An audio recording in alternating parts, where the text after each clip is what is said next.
नाही, पोलीस तर बायास आहेत, त्याच्यात काय वादच नाही. आणि संजय निरुपम सारख्या भैया लोकांना मराठी पोलीस का सपोर्ट करतायत हे न उमजण्यासारखं आहे. आम्ही असं कालपर्यंत मानत होतो. सन्माननीय एकनाथ शिंदे सरकारमध्ये आहेत. त्यांनी सांगितलं की स्वर्गीय हिंदू हृदय सम्राट बाळासाहेब ठाकरेंच्या विचारांचं आमचं सरकार आहे.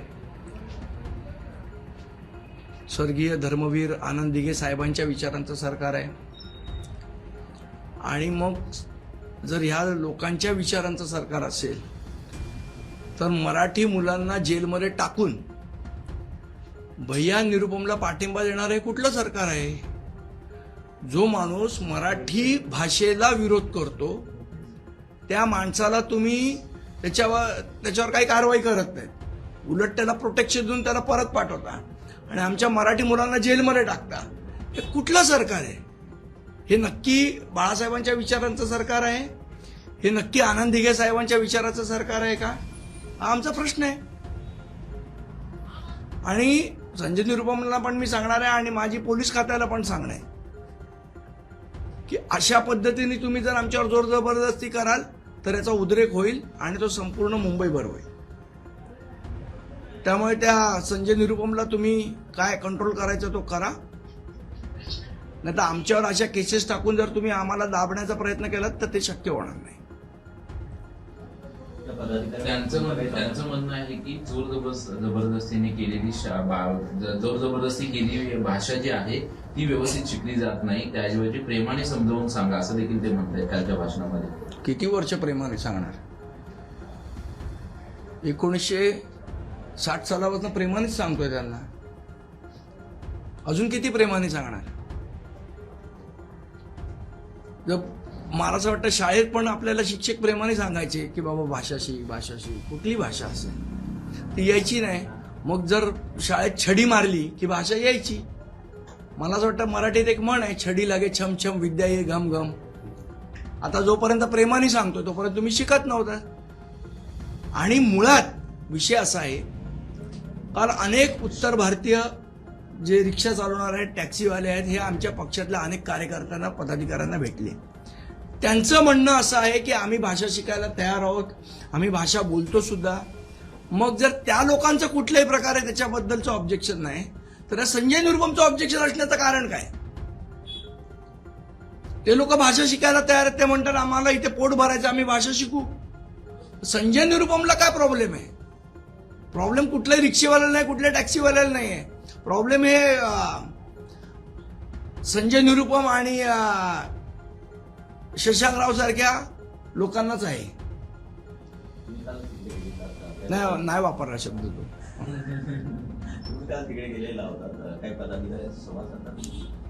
हो, आमच्या पदाधिकाऱ्यांना मी भेटलो आणि डीसीपींनी मला, तिथल्या जे डीसीपी साहेब आहेत त्यांनी मला सांगितलं की संजय निरुपमवर सुद्धा गुन्हा दाखल झालेला आहे.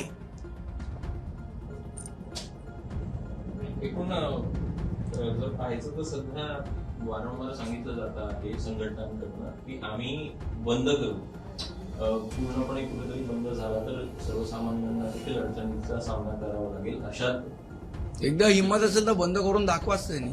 आम्हाला पण बघायचं आहे की मुंबईला वेटीस कोण धरू शकतं. ते बाहेरचे येऊन भैये मुंबईला वेटीस धरणार का? आम्हाला पण बघायचंच आहे. जे आकडे सांगितले जातात की इतक्या लोक खोटे आहेत ते. अविनाश जाधव खोटे म्हणतात, मात्र तरीही लोक जर संपर्काला असतील तेच गोष्ट तुम्ही बोलताय का की आम्हाला तेच बघायचं? हो, आम्हाला बघायचंच आहे ना की मुंबई बंद करण्या एवढी ताकद भैयांमध्ये आली आहे का? आम्हाला बघू दे.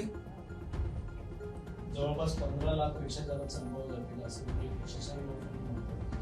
कसले 15 लाख आणि घातला 15 माणसं जाणार नाहीत.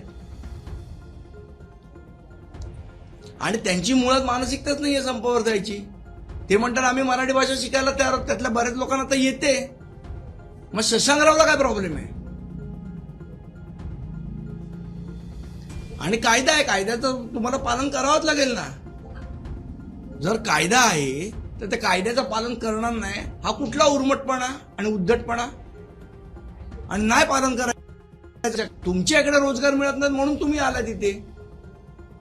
तुम्ही सांगतात की संजय राऊत संजय निरुपमवर गुन्हा दाखल झालेला आहे मात्र त्याला कुठे अटक केलेली नाही दुसरी कारणांचं. नाही, माझ्या मते तो काही अटकपात्र गुन्हा नसेल, त्यामुळे केली नसेल अटक. काय अटक बिटक करायची तर ते आम्हालाच करतात. संजय निरुपमला वगैरे भैया लोकांना सूट दिली आहे पोलिसांनी. कायद्याच्या बाबतीमध्येच विचारतो. काल परिवहन विभागाने पुन्हा आता सूचना आणि हरकती मागवणारा एक ड्राफ्ट तयार केला आहे ज्याच्यामध्ये मराठी सक्ती करण्यात येत आहे. याचा अर्थ यापूर्वीचं जे परिपत्रक आहे ते कुठेतरी कायदेशीर कारवाई करण्यापुरतं पुरेसं नव्हतं आणि त्यामुळे आता परिवहन विभागाने आता हे ड्राफ्ट काढलेलं आहे. त्यामुळे 30 जर दिवस कायद्यात आता त्रुटी असतील तर 30 दिवस लागू दे, नाही तर 20 दिवस लागू दे, कायद्याची अंमलबजावणी झाली पाहिजे. आमचं काय म्हणणं नाही की 2 दिवसातच अंमलबजावणी करा. कायद्याची अंमलबजावणी होणं महत्वाचं आहे. विषय फक्त मध्ये सोडू नये. प्रताप सरनाईक यांनी एवढीच विनंती आहे. कुठल्याही दबावाला त्यांनी बळी पडू नये. पण शिवसेनेतच 2 गट पडले आहेत. संजय निरुपम एकीकडे वेगळी भूमिका घेतली. मला असं वाटतं जर आज आनंद दिघे साहेब असते तर संजय निरुपमच्या त्यांनी स्वतः कानाखाली मारली असती. तर दिघे साहेब नाही तर निदान शिंदे साहेबांनी तरी मारावी. संदीपजी, दुसरा मुद्दा असा आहे, मराठी भाषा संवाद अनिवार्य आहे, ही तर चांगली गोष्ट आहे.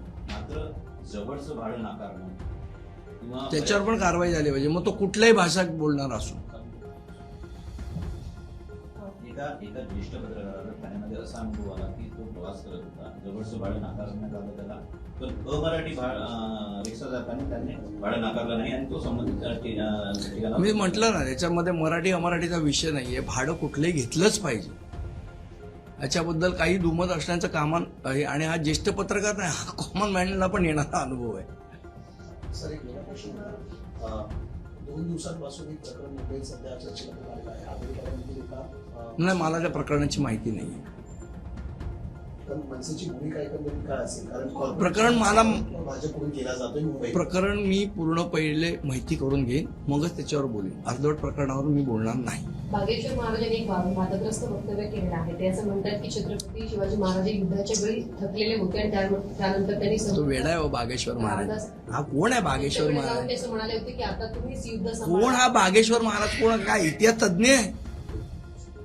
कोण आहे? त्याला काय अक्कल आहे? आणि अक्कल नसलेल्या लोकांच्या बद्दल आपण का चर्चा करतोय? त्याचा काय ऐतिहासिक काही त्याच्यावर डिग्री आहे का? त्याचा अभ्यास आहे काय? काय आहे त्या बागेश्वर महाराजाचं? आणि तो काही बोलतो आणि त्याच्यावर आपण चर्चा करायची? मला असं वाटतं आपण स्वतःहून विचार केला पाहिजे की बोलणारी व्यक्ती सुज्ञ आहे की नाहीये. एखादा रस्त्यावरचा वेडा काहीतरी बोलतोय आणि त्याच्यावर आपण पत्रकार परिषदेमध्ये चर्चा करतोय, मला वाटतं ते योग्य ठरणार नाही.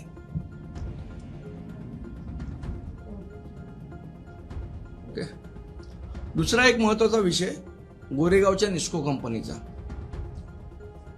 त्याच्यामध्ये मी परवा पण 2 नावं सांगितलेली, त्यांची पोलीस अजूनही चौकशी करत नाहीये.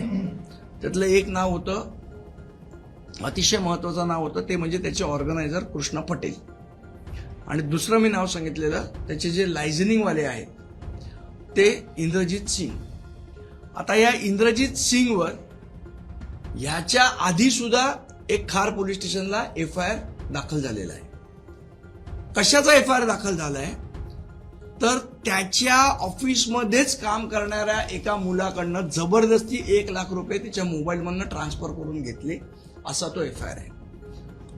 बरं, हे जे जबरदस्ती पैसे ट्रान्सफर करून घेतले, ही घटना कुठे घडली? तर ती खार पोलीस स्टेशनच्या अंतर्गत घडली. म्हणजे खार पोलीस स्टेशनमध्ये बसून त्याच्याकडनं जबरदस्ती पैसे ट्रान्सफर करून घेतले. त्याच्यामध्ये 2 खार पोलीस स्टेशनचे अधिकारी सुद्धा आरोपी आहेत. ते मॅटर न्यायालयात गेलं, तिकडनं FIR दाखल करण्याचे आदेश दिले आणि मग FIR दाखल झाला.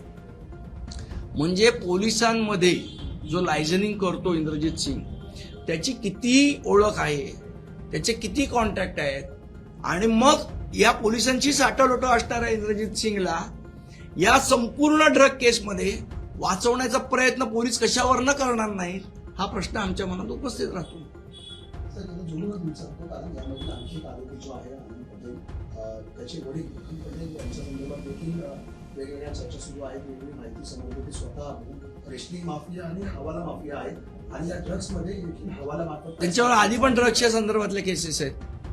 त्यांची कुठेतरी या संदर्भात त्यांना चौकशीपासून दूर ठेवलं जात नाही, काय वाचवण्याचं खूप लोकांना दूर ठेवलं जातं. मी तुम्हाला नावं सांगा, कृष्णा पटेल असेल, हा कोण लखन तो असेल, हा इंद्रजित सिंग आहे, या लोकांची चौकशीच करत नाही. आणि वरती कमिशनर साहेब सांगतात आम्ही कोणालाही स्पेअर करणार नाही. मग स्पेअर करणार नाही तर चौकशी का नाही होत? पोलीस आयुक्तांची भेट घेणं या प्रकरणात आम्ही पोलीस आयुक्तांना पत्र लिहिलंय या प्रकरणात. प्रत्येक वेळा काय भेट घ्यायला पाहिजे असं नाही ना, पत्रावर पण होते ना कारवाई. आणि मुळात हा तुमच्या कॉन्शियसचा विषय आहे की तुम्हाला कोणाला वाचवायचं आहे का तुम्हाला निपक्षपातीपणे तपास करायचा आहे. हे पोलिसांना जगासमोर दाखवावं लागेल की आम्ही निपक्षपातीपणे तपास करतोय. बोलून होत नाही, कृती दिसावी लागते. म्हणजे कुणाकडे वाचवलं असं म्हणायचं की काय? निश्चितपणे वाचवत आहेत. मी सांगितलं ना, आता ते इंद्रजित सिंगची बॅकग्राऊंडच अशी आहे की जो पोलीस स्टेशनमध्ये पोलीस अधिकाऱ्यांच्या संगनमताने एकाकडनं 1 लाख रुपये ट्रान्सफर करून घेतो. याचा अर्थ त्याचं पोलिसांची किती साठलोट आहे आपल्याला दिसतंय. तुम्ही दहिसरलाही जाऊन आलात, तेव्हा पण तुम्ही हे 2 नावं त्यांच्यासमोर पण घेतली होती, चिमट्यांसमोर. ते काय त्याच्यावरून अजूनपर्यंत त्याचा अरे काही- चिमट्यांच्या त्या चेहऱ्यावरची माशी झालत नाही, आता काय करणार त्याला. मग पुन्हा एकदा जाणार आहेत का याचं पसंत करून? आम्ही पत्र लिहिलेलं आहे आणि आम्ही याचा फॉलोअप करणार. आणि जोपर्यंत हे होत नाही तोपर्यंत रोज आम्ही हे प्रश्न उपस्थित करतो. का रिमाइंडर पत्र सारखं पाठवलं? नक्की पाठवत राहणार. आम्ही परवा सुद्धा पत्र पाठवलेलं आहे. डीसीपी साहेबांना पण पाठवलंय, सिनियर साहेबांना पण पाठवलंय आणि त्याची चौकशी करा. वॉचमन बिचमनवर सगळं प्रकरण घालून हे बंद करण्याचा प्रयत्न पोलीस करतायत, तो अत्यंत चुकीचा आहे.